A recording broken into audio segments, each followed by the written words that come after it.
No nosso caso, claro que, mas os jovens não somos mais. Vamos pensar um pouquinho, né? Quanto jovem se suicida, estraga a sua vida continuamente, né?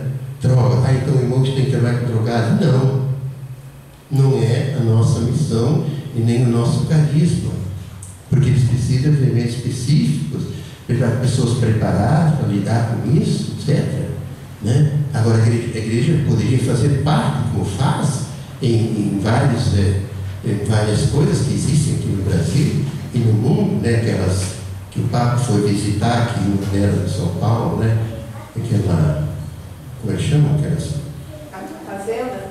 As fazendas, né? Do Senhor de Jesus, né? Então, isso é uma obra maravilhosa, né? Em que a igreja se faz presente, não para resolver o problema social das drogas, né? Mas para ajudar as pessoas a se libertar dessa escravização, a se libertar, e fazem isso oferecendo o caminho de Deus, o caminho de Jesus. Há outras propostas, né? Que apenas passam por outras análises de desintoxicação, mas nós oferecemos Cristo como solução, né?